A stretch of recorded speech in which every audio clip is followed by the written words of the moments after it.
Yeah, well, there is both reason to be optimistic and a lot of reason to be concerned. The optimism is that there is this sort of pregnant moment in the United States where there's all of this frustration and fatigue with the political status quo that could overwhelm the partisan sides and bring about change. That's Stephen Hawkins. He's the research director of More in Common, an organization that's taken a wide and deep view of partisanship in the U.S. and other nations as well. This is The Purple Principle. I'm Robert Pease. And I'm Emily Corsetti. And in addition to Stephen Hawkins, our other guest today is Andrew Gelman of Columbia University. He's taken the long view in studying polarization in the U.S. over the past several decades. We're less polarized than you think, but we're more polarized than we used to be. Join us today as we pan back from headlines and sound bites on insurrection and impeachment to look at the larger forces and trends that brought us to this fractious point. Let's start by asking Dr. Gelman about the methods used to measure the scary beast called polarization. So you can measure polarization in different ways. Maybe I should start with the big picture. So the big picture is that voters tend to dislike the other party more than they like their own party. So a lot of the polarization is people feeling that the other party is too extreme, not that their party is quite in the right position. We can measure polarization at the level of issues or voting or perceptions about parties, and they can give different results. Well, one thing you can look at is correlation between attitudes on issues. So I couldn't find a lot of quotes from pundits who say, how come just because people have a certain view on abortion, then they have a certain view on the minimum wage or on foreign policy or tax policy, racial issues, whatever it is. It turns out that historically the correlations between attitudes on different issues were kind of low. So you couldn't easily predict someone's position on issue one by just knowing about issue two, unless they were highly related issues. Those correlations are still kind of low, like lower than you might think, but they have been increasing. All right, so let's just make sure we understand that. You're saying if someone told you they were Democrat or Republican in the 1970s, you'd have a hard time predicting their stand on certain issues. But today, 5 decades later, you can predict their opinions. Is that correct? Yes. Sometimes this is called constraint.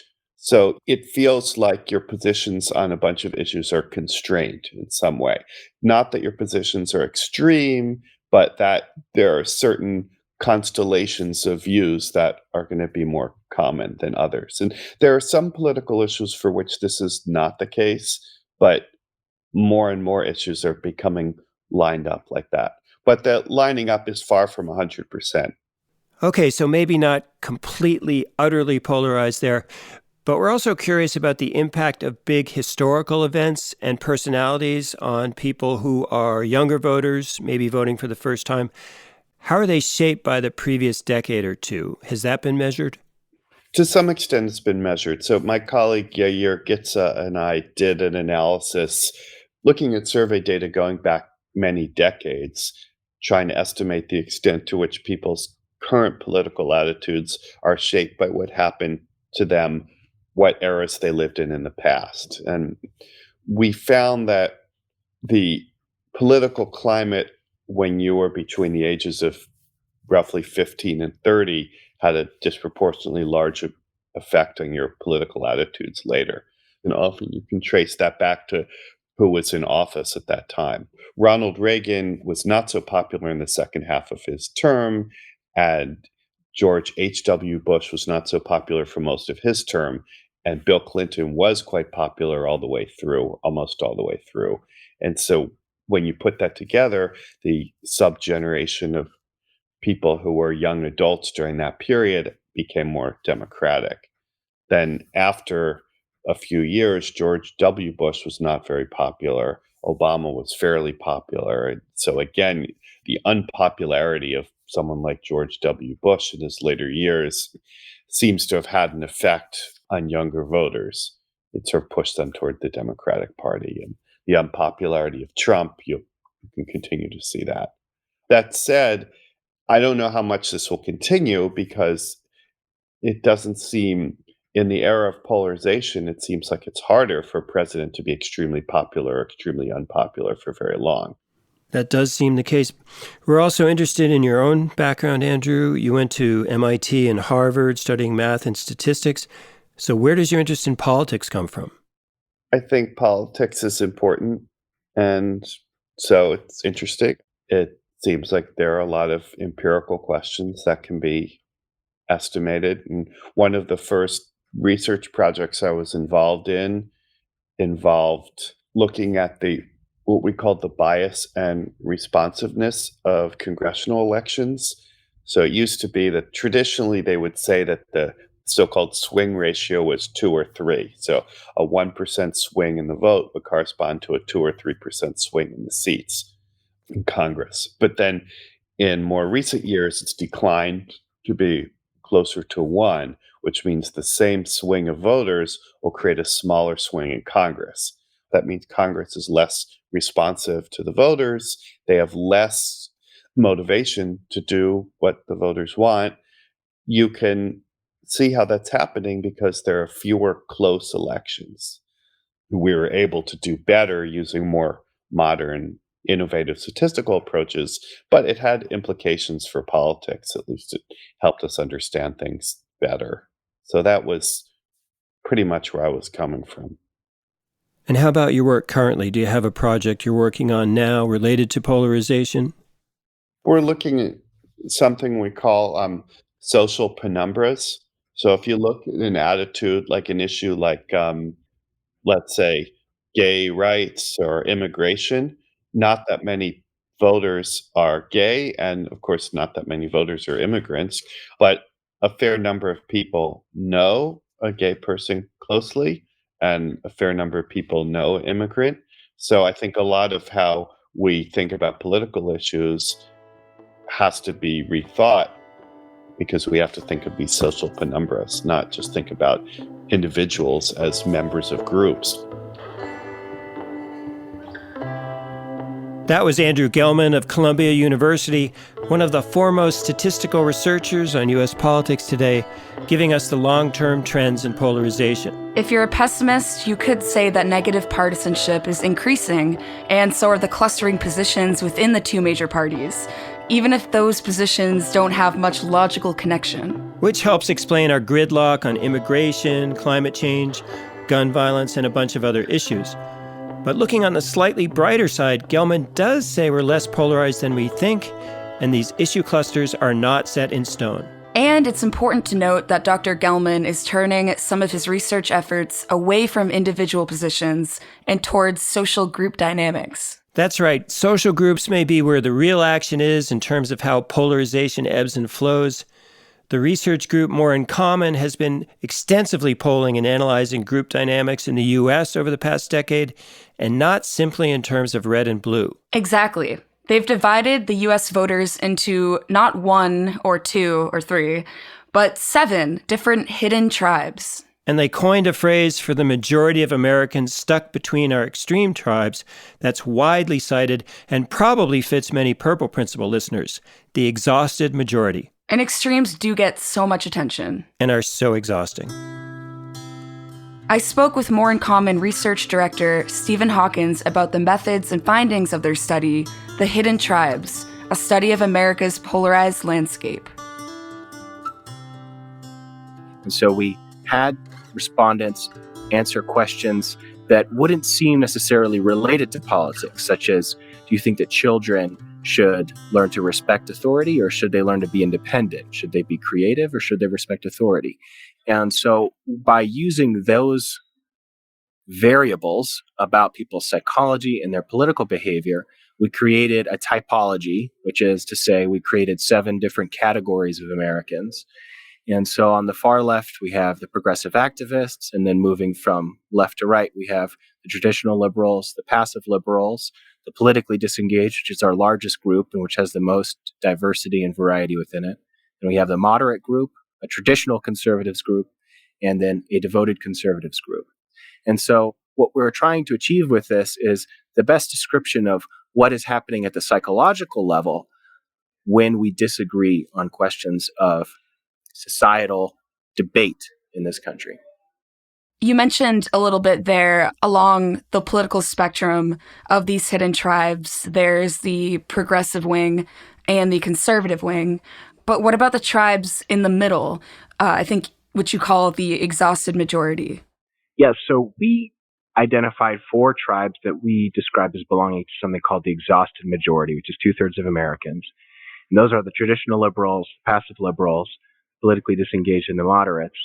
We found that while they differed in terms of being either independents or Republicans or Democrats and had some different political orientations, what they shared was a sense of fatigue at American politics and a sense that their voices weren't necessarily reflected in the debates in the political space and in the media, and that they were more likely to support compromise and were less eager to see their side defeat their opponent.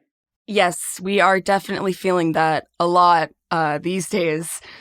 But do you have a sense from your research then where the independents or politically unaffiliated people fall within the 7 tribes?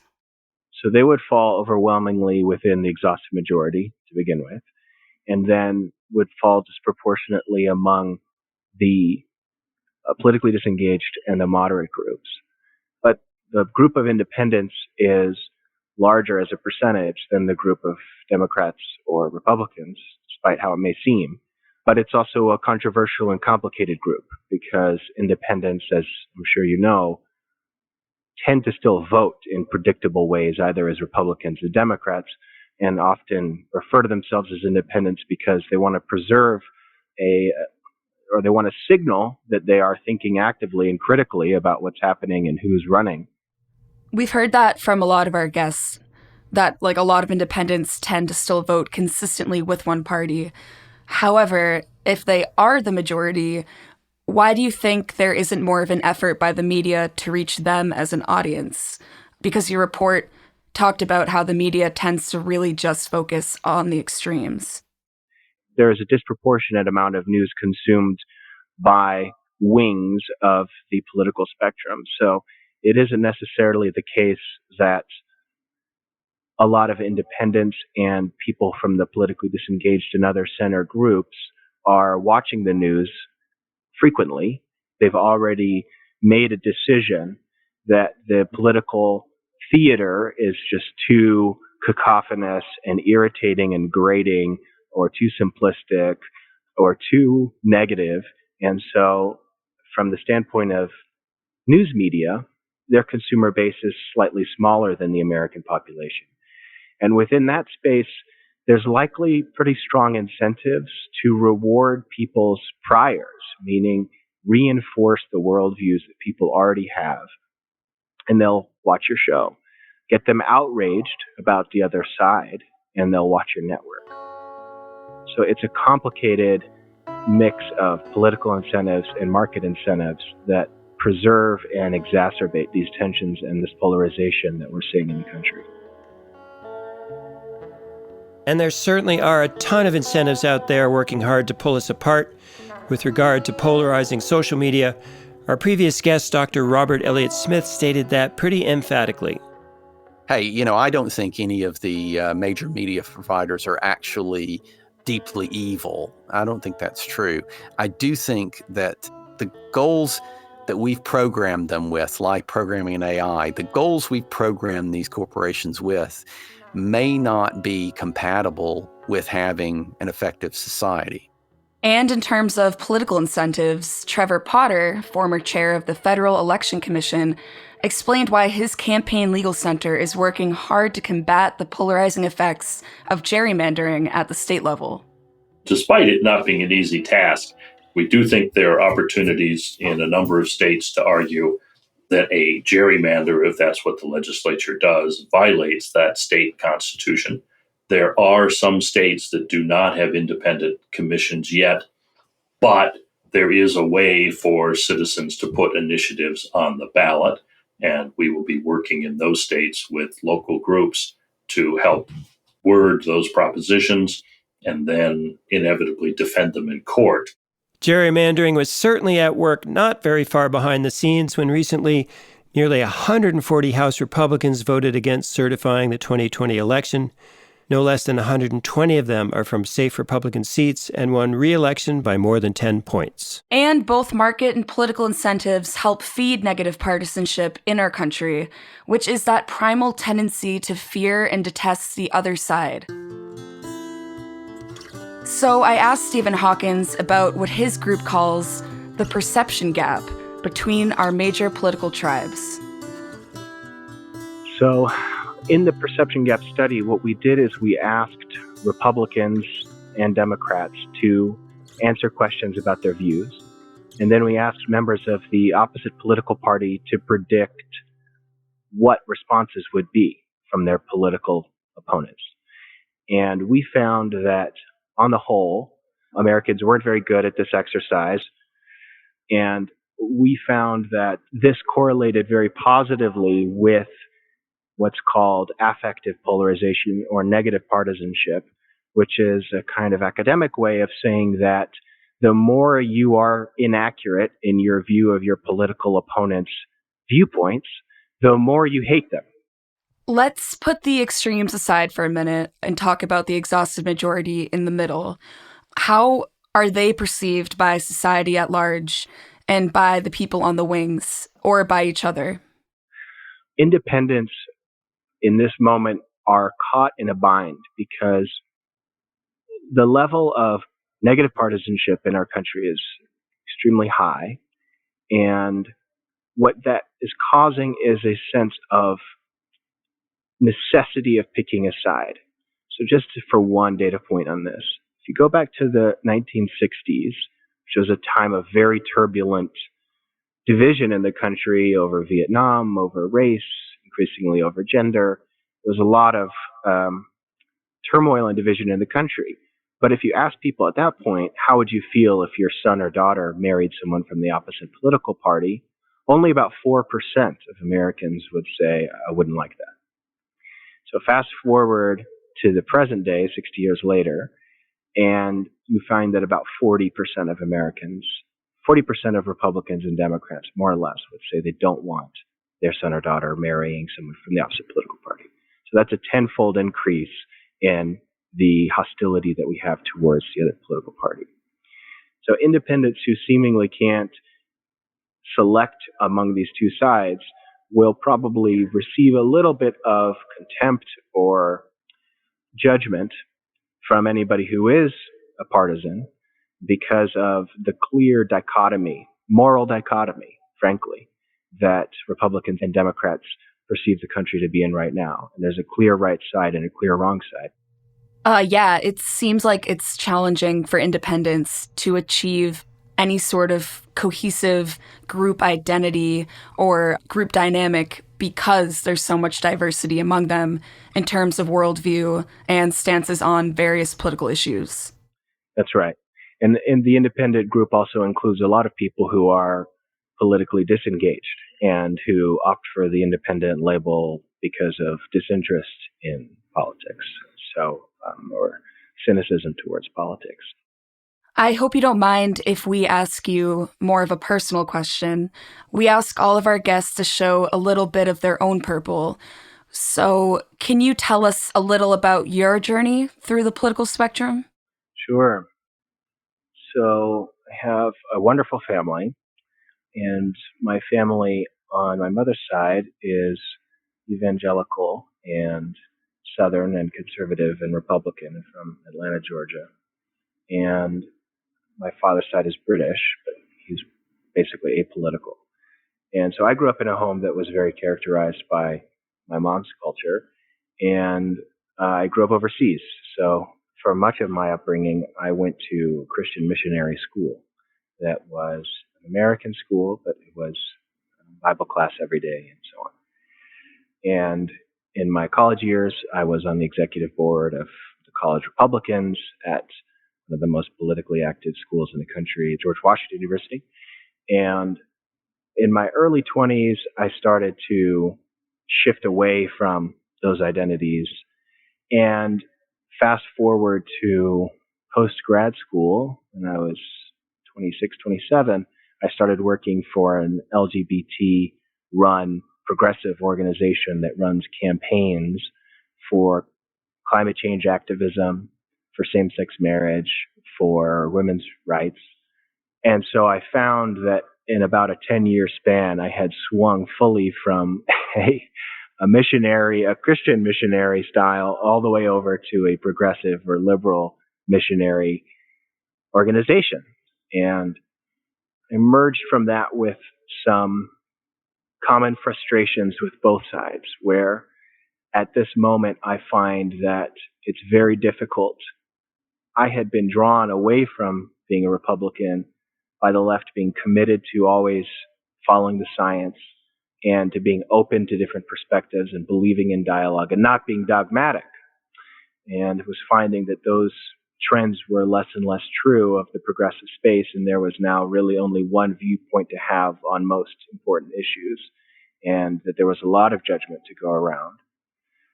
And so I'm now in a place where I've taken a step back from both of those two worlds and am really interested in how we can weave them back together and how we might come back together as a society. As audacious as that sounds, it's a very compelling mission for me personally, because I have a lot of affection, a lot of respect, and a lot of friendships and relationships more generally in both worlds, and think that there is real potential for us to come back together as a society.